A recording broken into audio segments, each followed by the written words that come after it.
Live from FedEx Forum, this is The Odds Couple on YouTube at Grind City Media and the official Grind City Media app. Here's Rob Fisher and Lang Whitaker.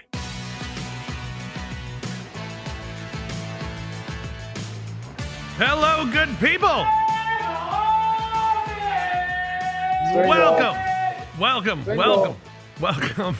Welcome to the Odds Couple, Thursday edition of the large program, Chapter 6, Week 46. And what does that mean? We are 6 weeks away from college football. Yeah. Week 1 or week 0? Week 0. Hey, it's college football. It's week 0. We are 6 weeks away from week 0. So we're going to talk some college football today on the program, including looking at the hot seat rankings in the Southeastern Conference and look at the championship futures for all the major conferences in college football. We'll do that coming up a little bit later on in the program. We got some baseball, some basketball, all to get into today as well. Plus, we got some free picks at the end of the show. We'll have fish nuggets, and we also have our top 5.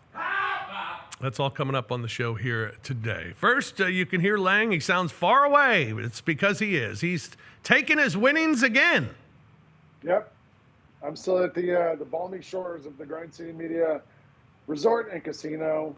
Nice. On vacation. This is the last day, honestly, of vacation. I'm leaving here after doing this show and driving home because I got to do the Summer League broadcast this weekend. But, yeah, been on vacation and been hanging out and spending all my time in the arcade, playing the game where you shoot the quarter and you try to knock them off the ledge and then you try to knock the things into the bucket in the bottom. You know that game? I can play that all day. It looks so easy. It does, but it's so zen. You know, you just sit there and you kind of wait for the thing to go back and forth. Sort of like the waves behind me. You just watch it. You just wait. You got to wait for the right time, and you hit the button, and then you wait another 10 seconds. Yeah. I don't know. I thought about it. I was thinking, like, how expensive could they be? Like, could you just get one for your house? But that kind of takes all the fun out of it because, you know, you don't win anything. Yeah, that's true. Good stuff. Also here today is CJ Hurt is with us. Hello, CJ. How are you? Hello, I'm good. Good, Ready man. to Good go. to see you. It's always a pleasure to see you. I've seen you 3 times this week. I know, that's right. We already talked a little Summer League. Yeah, we'll talk a little more today. Yeah, I look forward to it. I can't wait to get your thoughts on some of my questions for Summer League. We'll do that coming up here as well. On Monday's program, Roser and I, we were there, and we neglected to talk about the big Jay Huff deal, and so I wanted to get your thoughts on Jay Huff and bring that up. Jay Huff, of course, traded to the Indiana Pacers, and so he is gone. Then the Grizzlies go and sign Jock Landale away as a free agent. He had played in Houston last year. Lang, what were your thoughts on those moves? Well, from a personal standpoint, you hate to see Jay Huff go. He was an awesome dude. His wife has been a regular on Sneak Fest. Mm-hmm. She customized the sneakers, and she's kind of become one of our de facto hosts and fill-in hosts. So to see them leave is going to suck because I just liked having Jay around. He was fun to talk to and a nice guy. But the Grizzlies, they needed somebody who could play more of a pick-and-roll type game, and I think Jock Landale is probably a little better suited to getting rebounds, setting screens, not really a pick-and-pop guy like Jay Huff is. I also saw a stat from the Pacers who sort of oddly lost Miles Turner to the Bucks, which it's a whole nother conversation we could probably have. I saw a stat where the Pacers actually can use Jay Huff in a lot of the same ways that they use Miles Turner. His skill set and his stats, his numbers are all pretty similar. So for Jay Huff, it should be a chance to go play a lot for the Pacers team. So I think it's going to fit there. Also, just from another personal standpoint, my son was supposed to house sit for the Huffs this summer. Not really house sit, but go water the plants, check the mail, that kind of stuff, because the Huffs live near me. And so I'm not really sure what happens with that now. My son was pretty excited about that. Thought he could make some good money this summer working for the Huffs, and No, I'm not really sure where that stands. I haven't reached out yet. I was going to wait till I get back from vacation to touch base and see where we are on that. But Yeah. a little awkward from that standpoint. Yeah, that is a little awkward. It's funny though. I mean, the way you started that conversation is, I think the way we start conversations after every time someone is traded. It was certainly the same way with Desmond Bain. You talk about how much you like the guy and how much you're going to miss the guy. And it's funny because whenever you talk about trades and we come up with trades, it's like, you like your guys so much that it's hard to get rid of good guys because you like them so much and you hate to see them go. And when it does happen, it's like, oh, man, hate to see the guy go. But then we fall in love with the new guy just as quickly.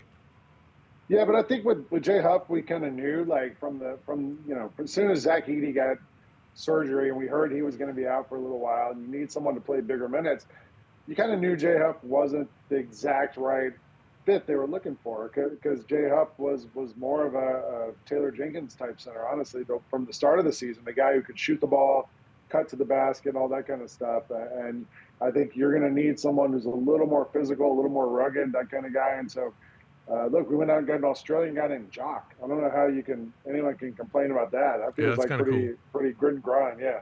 So yeah, that's kind of a cool deal. Yeah, I'm on board for that as well.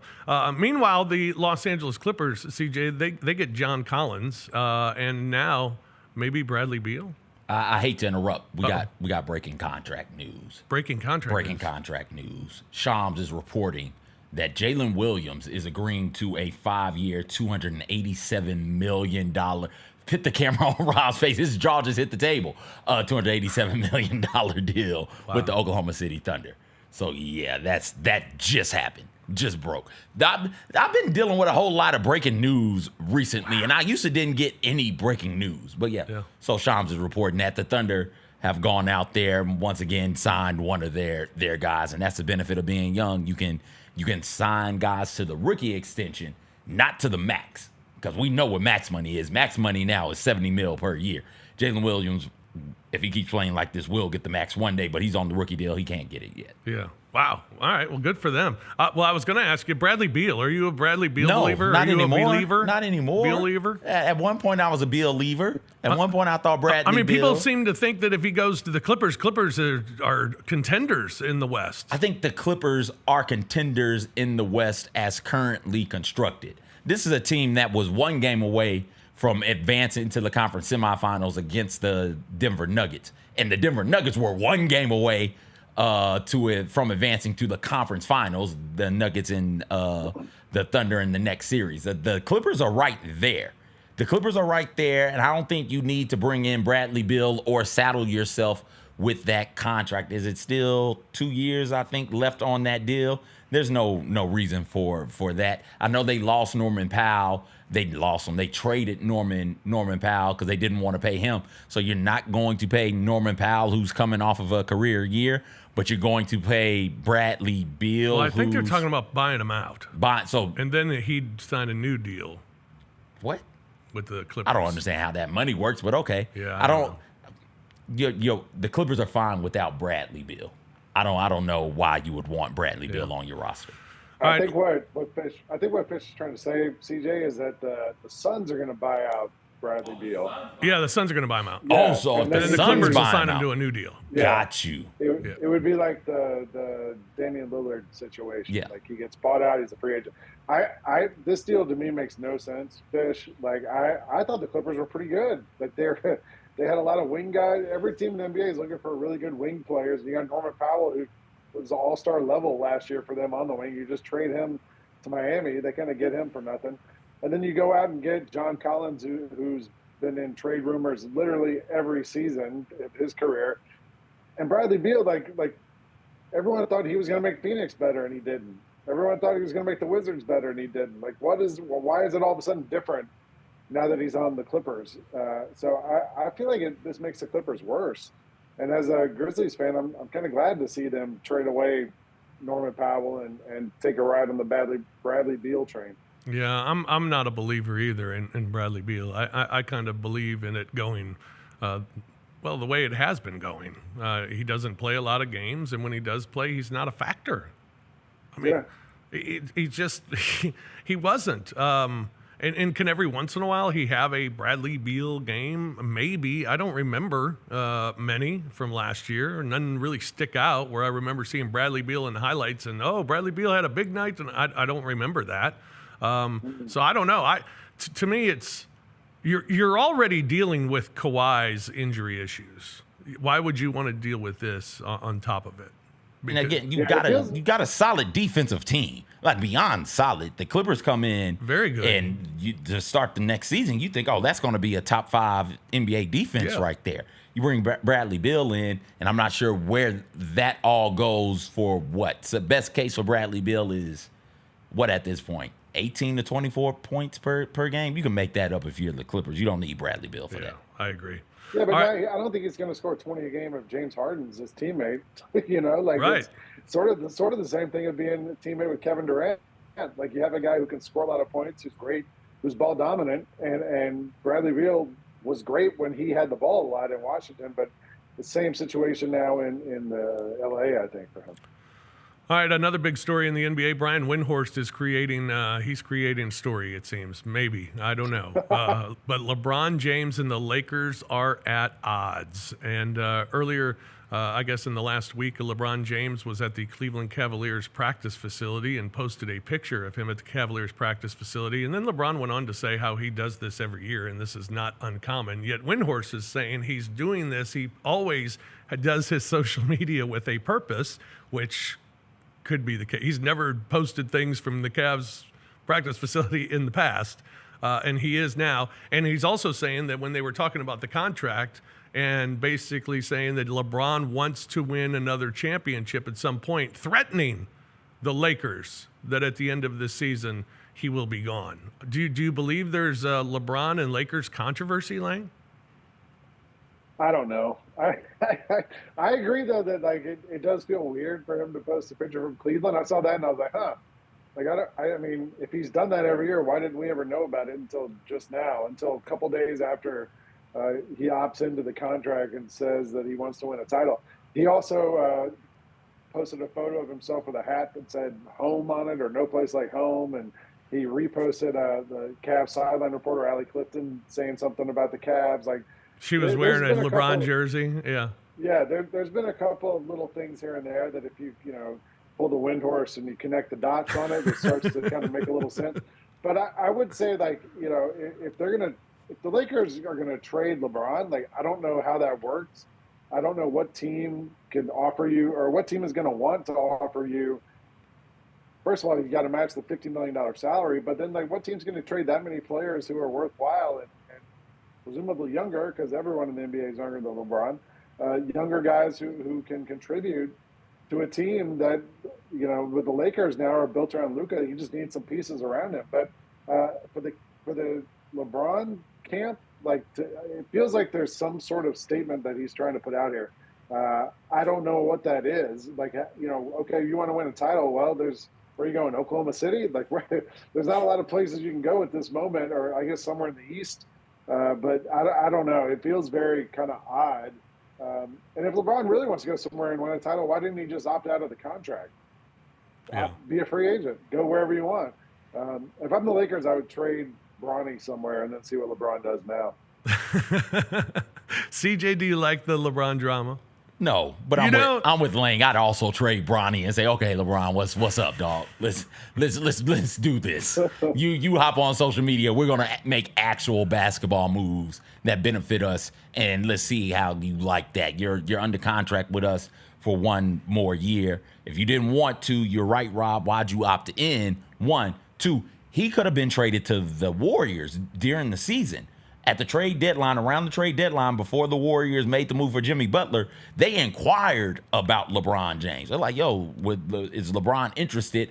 And through Rich Paul told them, no, he's happy in L.A., don't do that. And so they said, okay, fine. So if that's how you felt, you could have left then also and maybe been in a better situation than where you are right now. Although I think this is a good situation for LeBron to be in. I'm trying to figure out, like Lang, what other teams are going to give you a better chance of winning a championship once they acquire you? right? Like we can say, all right, LeBron James on that Cleveland Cavaliers team, oh boy, that's a good team. And it is.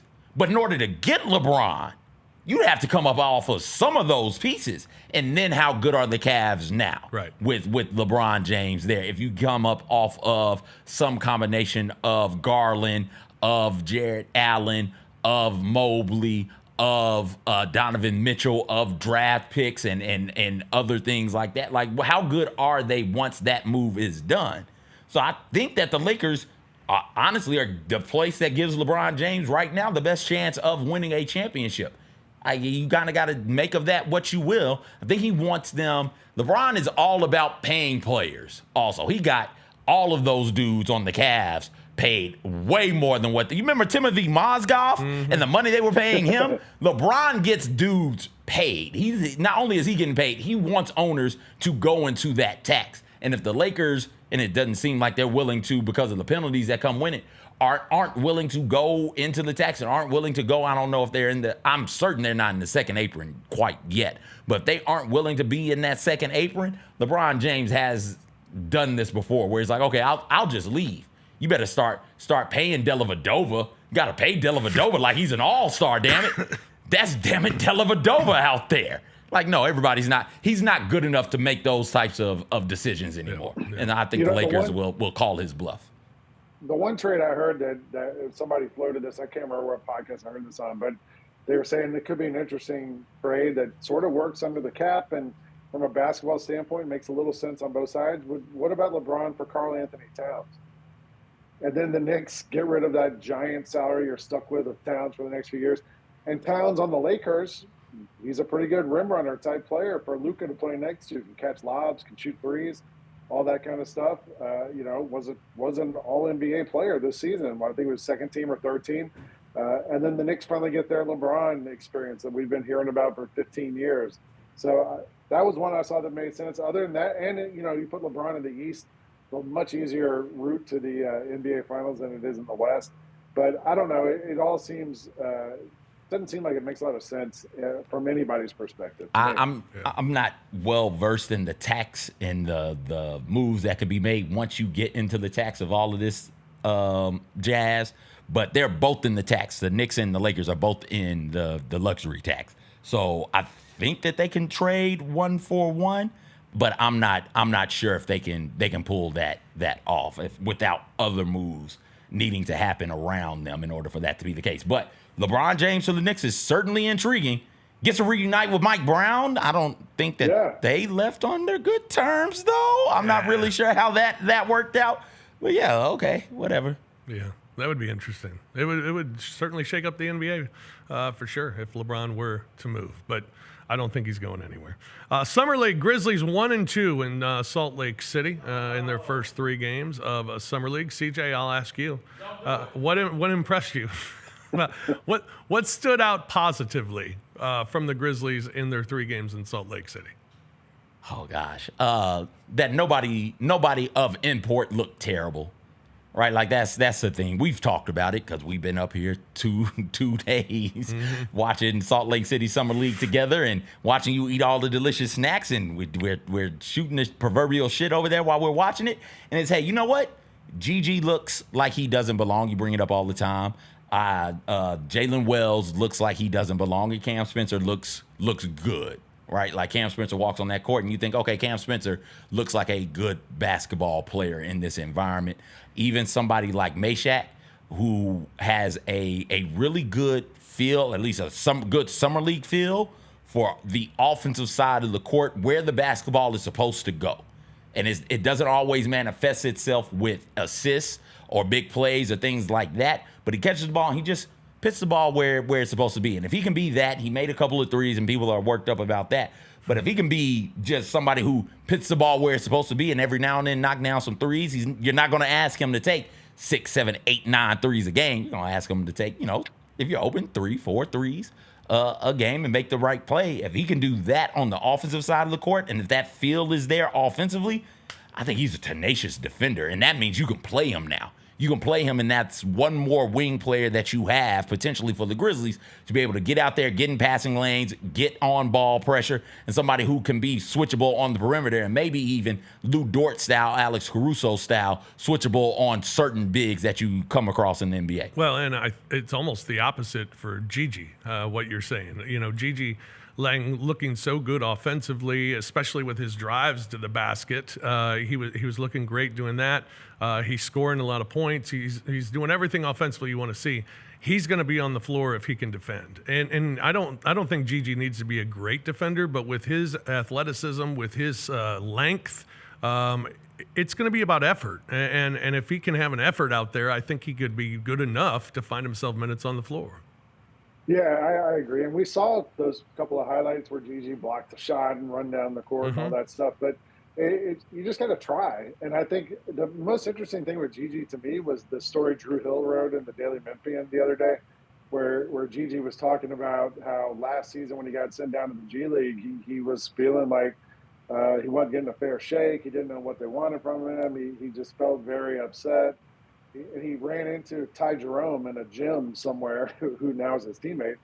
And Ty Jerome was like, dude, you gotta keep your head on the right way and just keep waiting for opportunities and take advantage of that.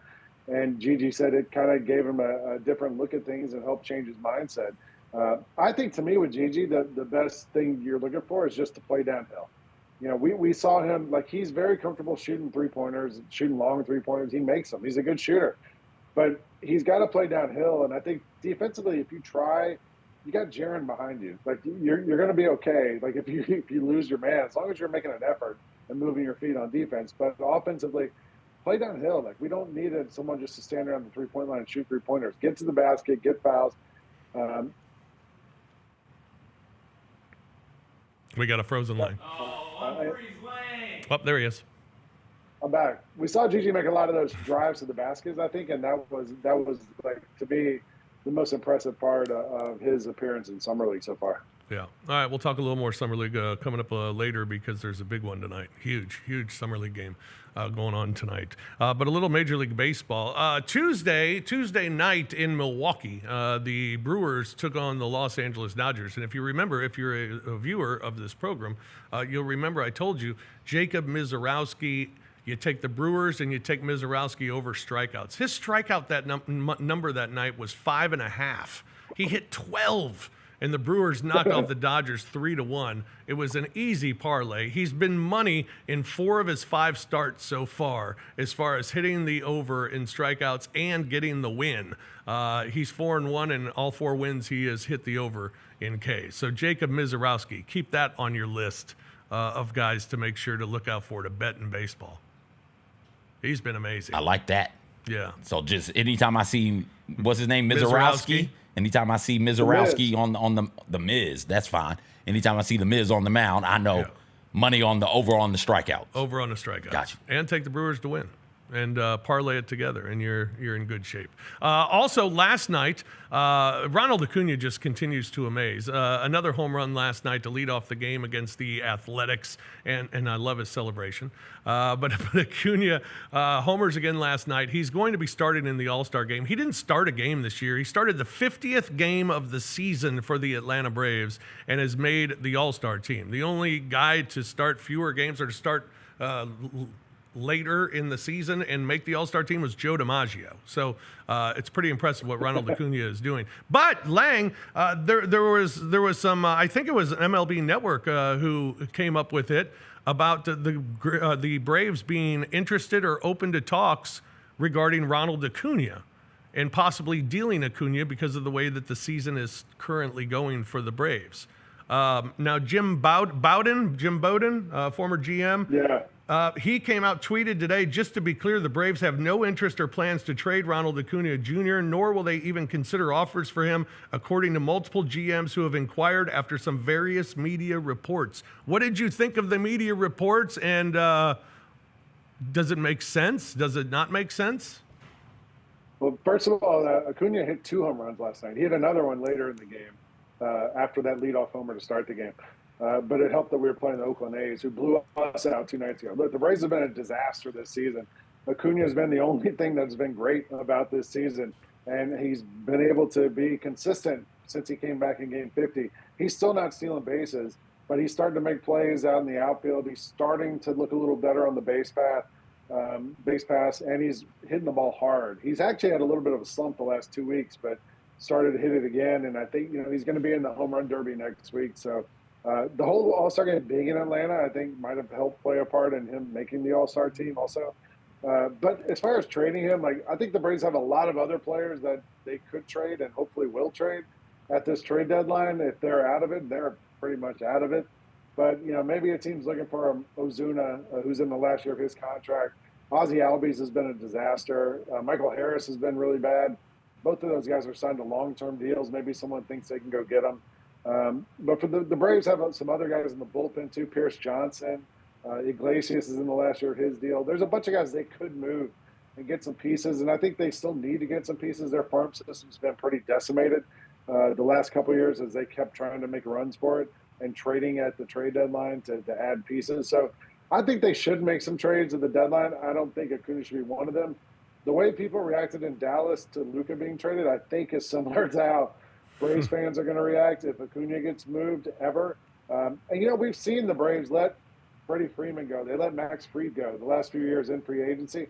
When Acuna gets to free agency in a couple of years, if the Braves let him go, I think that's going to be a totally different reaction from Braves fans than we've seen with Fried or with Freeman. So hopefully the Braves figure out some way to keep him. And if they trade him, Alex Anthopoulos is going to get chased out of town. So yeah.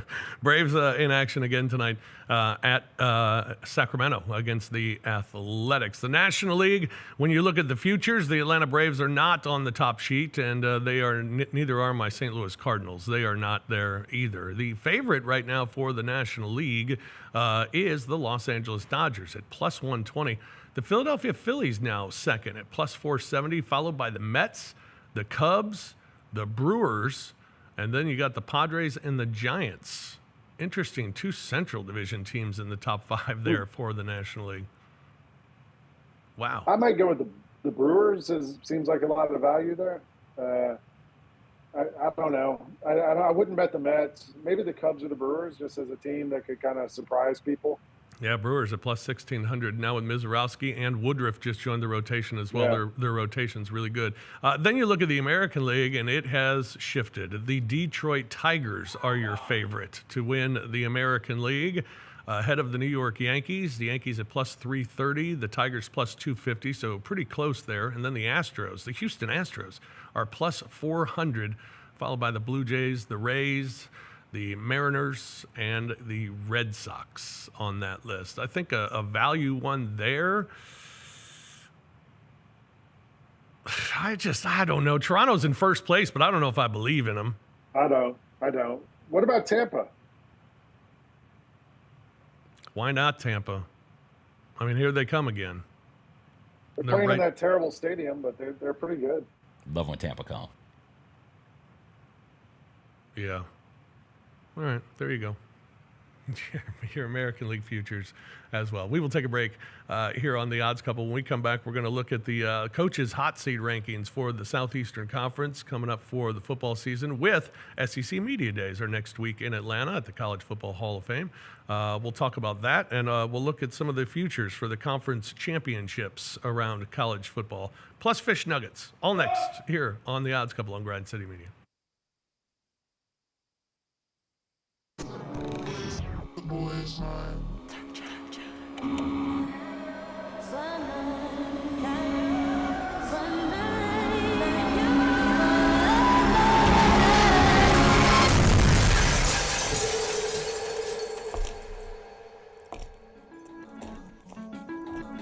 You ready? I've been ready. What are we waiting for? The boy is mine. Let's face it, there's a lot of trash talk in basketball, but the great teams let their performance do the talking. Like Ford F-150 with Pro Power on board, a class-exclusive industry-first feature that turns your truck into a mobile generator and leaves the competition speechless. Ford F-150, official truck of the Grizzlies. Greatness starts here at your Mid-South Ford dealer. Class is full-size pickups under 8,500 pounds, GVWR.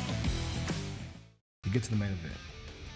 And you hear the crowd. There's some rumblings in the crowd. Here we go. They say, "We want truth." I love how John Cena said when they were chanting, "We want truth." You can't handle the truth. There you go. I loved it. He takes the knee off, boom. Takes the mask off, boom. And it's our freaking truth. God, man, he cost John Cena the match. Tune in to Grind City Wrestling weekly on the Grind City Media app and on the Grind City Media YouTube channel.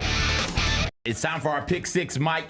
6 classics that we're most looking forward to in the 2025 football season. Las Vegas, obviously, that's the Grambling State University, Jackson State University clash. They're taking 2 iconic HBCU brands going to an NFL stadium in Las Vegas. Get all of your HBCU sports and culture news by tuning in to HBCU Huddle with CJ Hurt and Mike Wallace. New episodes drop every Thursday on grindcitymedia.com, YouTube, and Spotify. Welcome back to The Odds Couple on YouTube at Grind City Media and the official Grind City Media app. Here's Rob Fisher and Lang Whitaker. Welcome back, everyone. It's The Odds Couple. Chapter 6, Week 46 of the large program. Glad you were with us. Don't forget you can catch us each Monday and Thursday here on Grind City Media. At 2 o'clock with the Odds Couple. Monday recapping the weekend, and Thursday looking ahead to what's coming up this weekend. Coming up this weekend is the start of SEC Media Days, as the media will descend on Atlanta, Georgia on Sunday for Media Days, which get underway on Monday at the College Football Hall of Fame. One of the people who is at Media Days each year and always enjoy visiting with him is Dennis Dodd from CBSSports.com. And each year, he and his colleagues, they put together the hot seat rankings for all of the coaches throughout the country. We're going to go down the coaches in the SEC. Here's the ranking system. It's basically, again, it's a hot seat ranking. So if your top level is win or be fired, and I will say there are no coaches in the SEC who are at that level of win or be fired. None. Yeah. And then you have start improving now is then the next top hot seat. And then pressure is mounting, all good for now, safe and secure, and then untouchable. A couple of untouchables in the SEC, which is interesting. Kalen DeBoer, he's the head coach of Alabama. Kalen DeBoer, they got listed all good for now. He's all good for now, right? I mean, yeah. Next year could change. Yeah. For now. For now. All good for now. I mean, that's... Yeah, for now. Okay. Sam Pittman. All good? No. The start improving now. It is start improving now. Last year it was win or be fired. So he has moved down the list a little bit, but still they're at the top on start improving now. Hugh Freeze. Oh, start improving now. No, win or be fired. Nope, start improving now is where they have him. Last year, he was all good for now. So he dropped a couple of spots this season. Really, because Auburn was losing to everybody last year. Well, and he's out playing golf. Yeah. And not recruiting. Yeah, and they've had they've lost a bunch of recruits like the last 2-3 weeks. And Auburn fans are not happy about seeing some of these guys flip their commitments. Yeah, while he's golfing. Billy Napier, Florida Gators. All good for now? Pressure is mounting. Pressure is mounting is where they got it. Yeah, last year he was a 4. Start improving now. But after last year, now just pressure is mounting. He is 3 years. He's 19-19. But there's that excitement about Lagway. And with when they made the move to him, they went 6-1 on the season. And so fans have bought back into the Napier experience. Yeah. Kirby. Untouchable. Untouchable. Got to be untouchable. Yeah, he's untouchable. Can't touch Kirby. Mark Stoops has probably been all over this list. Last year, he was safe and secure. He's got to start and prove now. This year's pressure is mounting. Oh, okay. For Mark Stoops. I saw Mark Stoops' stat today. I don't have a workplace slate notebook, but I have a notebook. And I wrote this down. Mark Stoops, for his career at Kentucky, is 6 games under 500. But in the SEC, he is 28-62. for his career at Kentucky. So, I mean, I get it. It's a basketball school. At some point, maybe they'll kind of hold his feet to the fire. He's been pretty good. They just got Zach Calzada is going to be their quarterback this year, who's played everywhere else in the country the last few years. But I at some point, maybe he becomes win or be fired. But I can see him just continually sliding down this list. They can't be 4-8 again. They can't be 1-7 again. All they got to do is win 7. That's 6-6. Now I'm not sure that they can do that with that schedule this year. But you win 7 games and you're fine. You go back to safe and secure. Yeah. Brian Kelly last year was marked untouchable. Huh. I don't think anybody's ever, unless you win a championship at LSU. Pressure is mounting for Brian Kelly. Ooh. Yeah, pressure is mounting. Dropped a few slots. Yeah. I thought this one was interesting. Jeff Lebby, who is going into his 2nd season at Mississippi State. I thought that would be win or be fired. Its pressure is mounting. Why is pressure mounting? He's been here 1 year. Yeah. Win or be fired.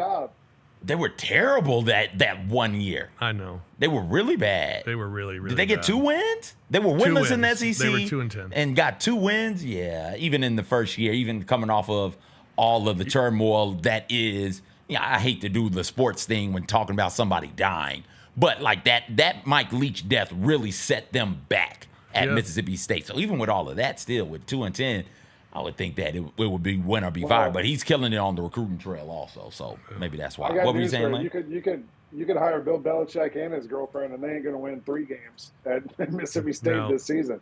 It's going to take a couple years to bring in some talent, figure things out, establish some stuff. Like even Vanderbilt was so good last year, and you're kind of like, all right, well, that's a one and done. Like it's really, really hard to build something sustainable in the SEC, and Jeff Lebby is not going to do it after 1 year. And I don't know how many other coaches are going to sign up to be the 12th place team or the 16th place team in the SEC anymore.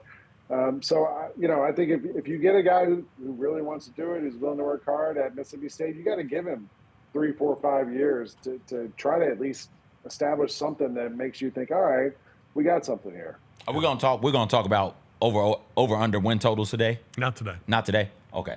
Well, let me just say this: Mississippi State is around 3.5. Southern Miss, Arizona State, Alcorn State, Northern Illinois. That is their out of conference. In conference: Tennessee, Texas A&M, Florida, Texas, Arkansas, Georgia, Missouri, Ole Miss. Right. So if they don't get 3 of 4 of those wins in out of conference, it's going to be real tough for them to find that other win in conference. Yeah, and they go over in conference again. Yeah, I think pressure would be mounting for the head coach. You can't go over in conference back-to-back years. Tennessee, Texas A&M, Florida, Texas, Georgia, Ole Miss, definite losses. I mean, you can go over back-to-back years. Then that means you got maybe wins Missouri, Arkansas. No. Yeah, no. So where's the conference win coming from, Lane? Arkansas. I think they'll beat Arkansas, but that's it. I don't know if there's anybody else on that list. I don't think they'll beat Missouri, and I don't think they'll beat any of those other teams. It's at Arkansas also. That one's not even at home, Lane. Yeah. Eli Drinkowitz, Missouri. He is safe and secure. Yeah. All right. Brent Venables, Oklahoma. Oh, boy. Safe. Start improving now. Yeah. Lane Kiffin. Safe and secure. Safe and secure. Last year, Shane Beamer had the pressure mounting. This year, safe and secure. He's safe and secure. How about that? Yeah. Josh Heupel? All good for now. Safe and secure, right in the middle of those two. Yeah. Yeah, that surprised me a little bit considering where they're picked this year in the SEC, according to the odds makers. I mean, they're 11 in the SEC. Can I bring out a notebook? The excuse is that they lost Nico and they got to figure things out at the last minute. But right, if we go to the notebook, workplace slay all day, every day. Every day. Tennessee, super manageable schedule, conference wise. They play 6 of the 7 bottom teams in the SEC last year. 6 of them are on their schedule this year. Forget Georgia and Alabama. Let's say they lose both of those games. Not predicting that, but let's just say they lose both of their games. Their schedule: Mississippi State, we talked about them and how bad they are. Kentucky, we talked about them, how bad they are. Oklahoma, we talked about them. We didn't mention how bad they are, but boy, were they bad last year.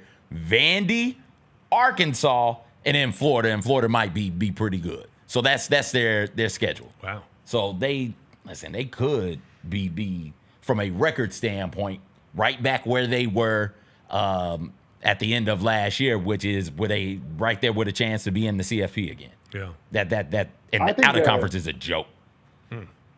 I think Oklahoma's going to be pretty good this year because Oklahoma got, they had all those quarterback problems last year. They got I think the kid from Washington State is their quarterback this year. Yeah, Mateer, and then they got the running back Cal, who was really good too. So they got a bunch of the front line and the defensive line, but I think Oklahoma's going to be all right this year. The issue with Oklahoma is the same issue that I think USC is having right now, where that small front, that smaller offensive line, that smaller, more athletic defensive line, that worked where you were, is not going to work where you are right now. And I'm not sure how long or how much time it will take for them, Oklahoma, to get a defensive front and an offensive front and linebackers also, throw them in there, that are ready for the physicality size-wise of the SEC.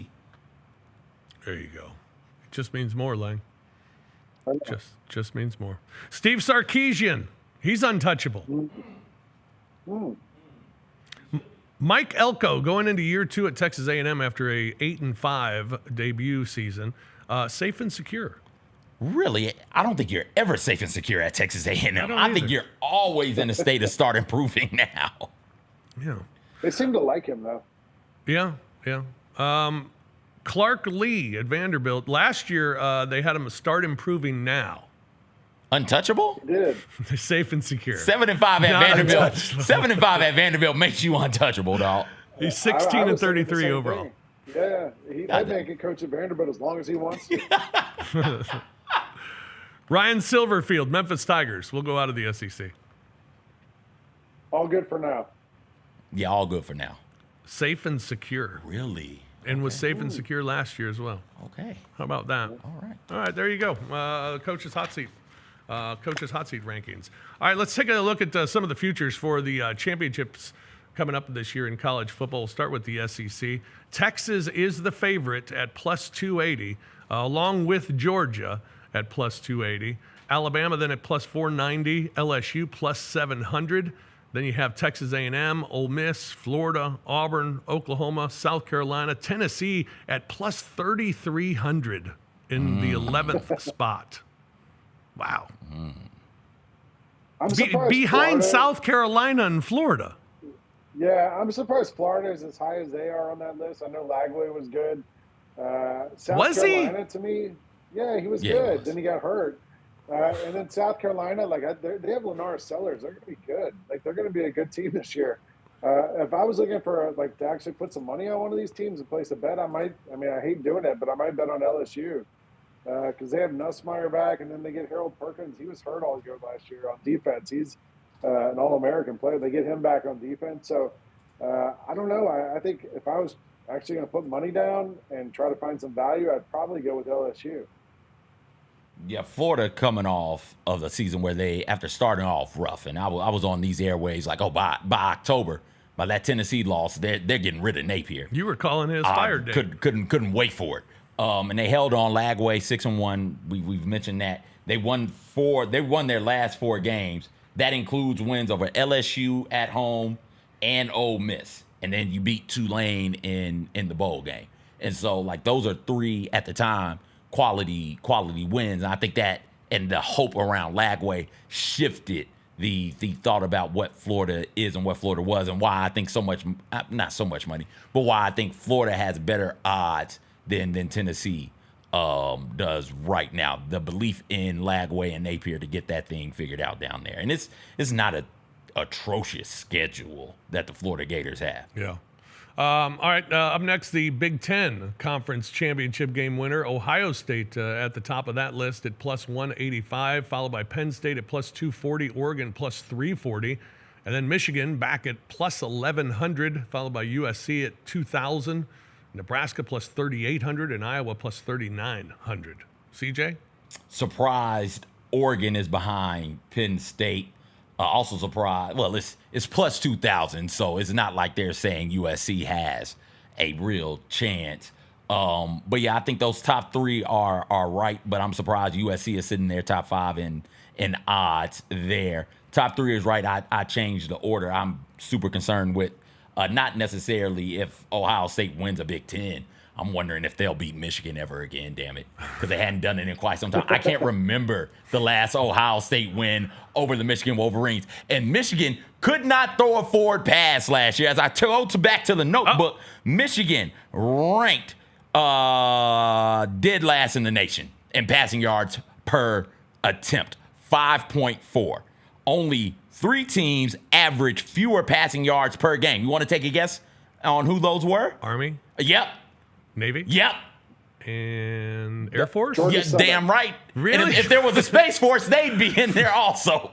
Only the military academies were worse passing the ball per game than Michigan last season, and them boys still went out there and ran all over Ohio State. Michigan has a first-year head offensive coordinator and Chip Lindsey. We remember him. He was with Gus Malzahn at UCF and at Auburn, most recently with North Carolina. And in his time at North Carolina, in the 3 years he was there, they averaged over 30 points per game, finished in the top 20 of total offense twice, and finished in the top 15 of passing yards twice as well. So you're telling me that Michigan, who will run the ball down your throat, like Sharon Moore is nothing but consistent. He wants to run the football, right? We saw him do it against Penn State where they ran the ball 50 straight times, and there was nothing those Nittany Lions could do about it. We saw it last year against Ohio State and 2 years ago against Ohio State. You're telling me that guy is getting somebody on the offensive coordinator side to help with the passing game, help get more explosive passing game plays? And then you got a star freshman coming in at quarterback in Underwood, somebody who's making $10 million a year. We don't just pay $10 million a year to anybody in college, do we? You got to be pretty damn good. So I'm assuming this kid is going to be pretty good. Like, listen, I'm not saying Michigan to win the Big Ten. I'm not saying that at all. I'm saying Michigan to beat the hell out of Ohio State, though. And that would make me so damn happy. 5 straight years. Let's get it going. Let's go. All right, we will look at the Big 12 and the ACC next week when we look at the over-unders for the SEC as well. But we'll be doing some football each week as we are just 6 weeks away from week 0 and the first football action of the year. Yes, very excited about it. Let's take a break here on the Odds Couple. We'll come back and wrap things up here on this Thursday afternoon here on Grind City Media. Grizzlies fans know it's the team that gives you the edge. Big River Steel does too. And much like the Grizzlies have recruited legendary talent, we want you to be part of our team. Are you ready to be part of something legendary? Then visit www.bigriversteel.com. That's www.bigriversteel.com.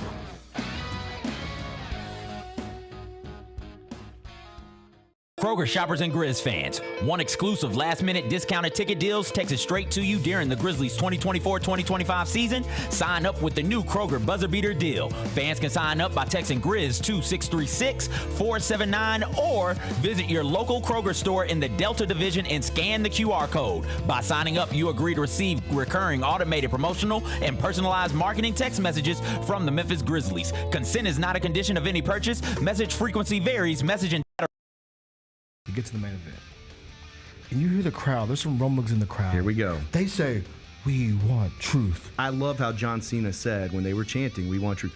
You can't handle the truth. There you go. I loved it. He takes the knee off, boom. Takes the mask off, boom. And it's our freaking truth. God, man, he cost John Cena the match. Tune in to Grind City Wrestling weekly on the Grind City Media app and on the Grind City Media YouTube channel. These are the Jordan 1, the crystals. These are the shoe that retails for $1,000. Oh, extra crystals. So if your crystals fall off, if your crystals fall off, actually these are the black crystals because they have. So the shoe has black crystals on there as well too. So you get an extra package of black crystals. The Sneak Fest Show, live Tuesdays at 2 p.m. on Grind City Media on X, YouTube, and the official Grind City Media mobile app. Welcome back to The Odds Couple on YouTube at Grind City Media and the official Grind City Media app. Here's Rob Fisher and Lang Whitaker. Welcome back, everybody, to the Odds Couple Thursday edition of the large program. Coming up, we got some free picks before we get out of here. Also, what else we got? We got Summer League that we're going to talk about as well. Just a little.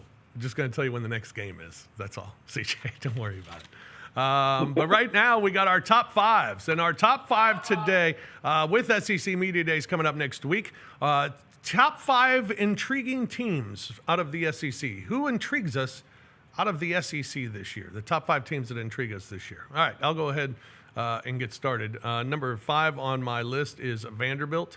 They're number 5 because their over-under is 5.5. When has it been this high?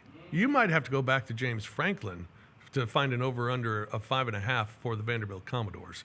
But it is 5.5 this year. And Diego Pavia said, look out because the NIL money is coming into Nashville and they are going to be spending and they're going to be the surprise team. Maybe? Vandy? What? Auburn, number 4, Hugh. Got to get things done, and it's time to get things done at Auburn, or they're going to be looking for a new head coach after this season, and I don't see it happening this year for the Auburn Tigers. I want to find out how it's going to happen for Auburn. Texas is intriguing to me because they're the top team, the odds-on favorite, along with Georgia, to win the Southeastern Conference, yet they got a quarterback that he was on the team last year. I mean, they're basing this all on the quarterback, Arch. Was he not as good as yours? No. Nope. Okay, so if he's not, he wasn't last year, and you can't run but yours we're out counting on him being as good, better than him this year. Better. Yeah. And the number 1 pick in the NFL draft. Mm-hmm. It'll be interesting to follow along to see if he is that guy. Alabama's interesting. Why? Well, because they had a down year last year, and 9-3, I believe. So what happens if they have another 9-3 campaign? And then Tennessee, they're picked 11th in the SEC according to the odds, including behind South Carolina, behind Florida. Did Tennessee fall that far, losing Nico? I'm interested to see what Josh Heupel has up his sleeve for this team. CJ went over the schedule a little earlier. It's pretty manageable for Tennessee as well. So we'll see what happens with them this year. But they intrigue me the most because I can't imagine that they fall that far as what the odds makers believe. Lang?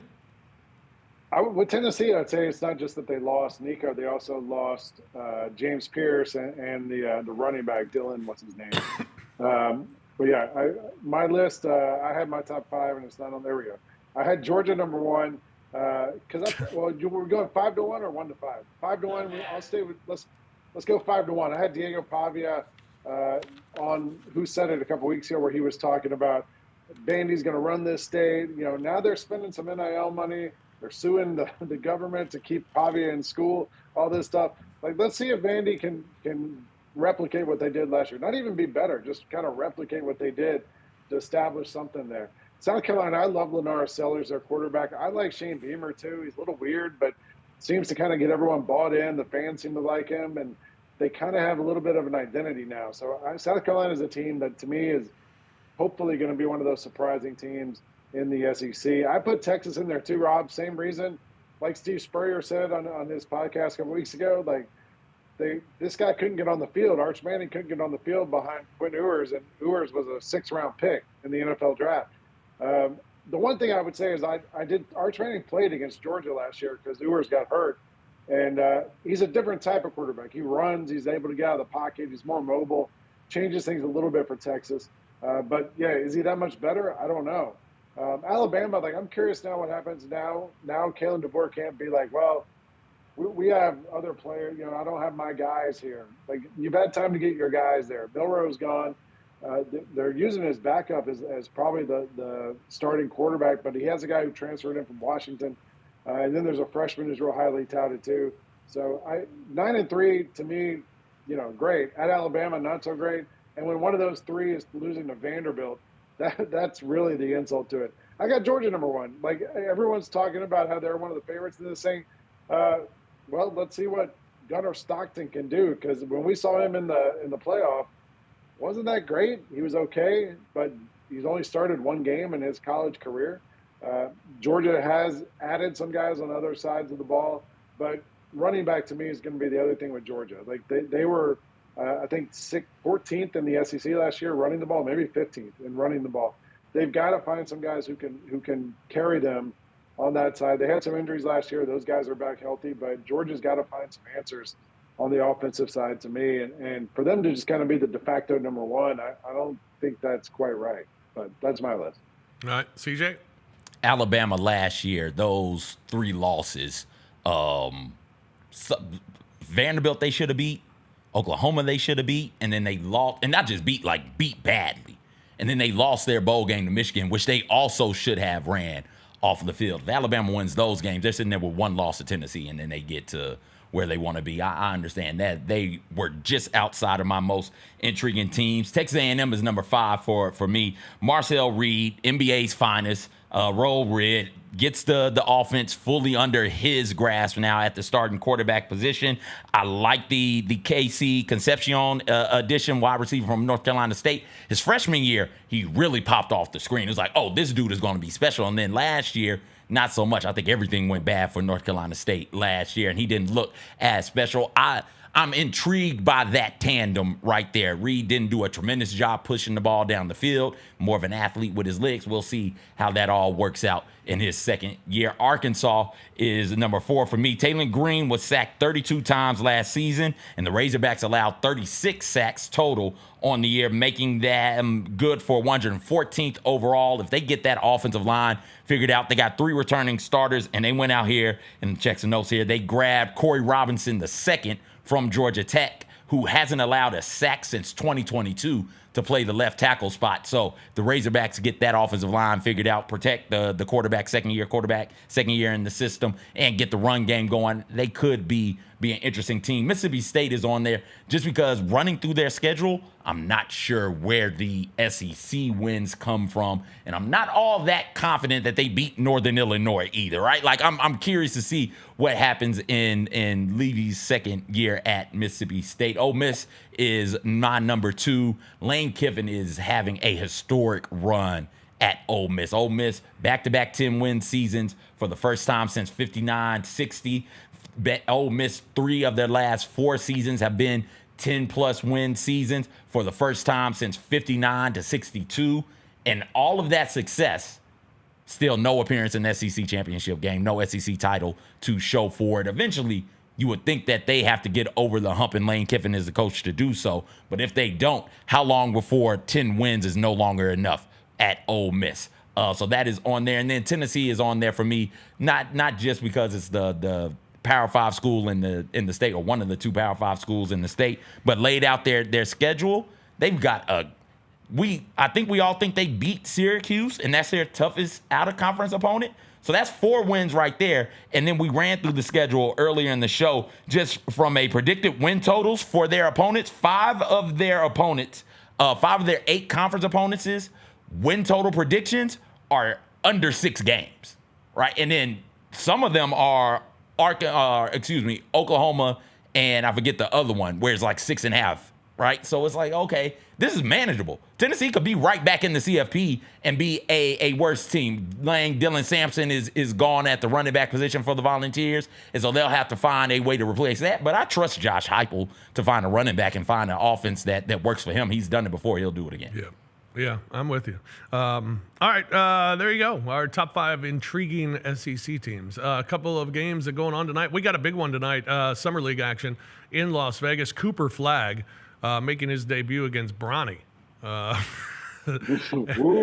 Yeah, and I can't believe they've made that the matchup. But, I mean, they could have just said Cooper Flagg's playing. But tickets are going for crazy amounts of money. Lang, how much would you pay to go see Cooper Flagg play Bronny tonight? It's more like how much would you have to pay me to go see them? But a couple years ago, like I do remember I was covering Summer League for NBA.com, the year that the Lakers won the Summer League when Lonzo Ball was averaging a triple-double basically, and they had Kuzma and all those guys. And Laker fans, it's only a 4-hour drive from LA to Vegas. Like, there were tons of Laker fans at that game. So I would not be shocked if this game tonight is full of fans who come out to see the Lakers take on the Mavericks. Yeah, it'll be a fun game to watch, to see Cooper Flagg in his first game with the Mavs. The Grizzlies get underway in Las Vegas Summer League tomorrow when they will take on the Boston Celtics. Pregame gets underway at 2:45 tomorrow. Tip-off at 7 o'clock. You can watch it right here on the Grind City Media app and the Grind City Media YouTube channel as the Grizzlies take on the Boston Celtics tomorrow. I'll be here.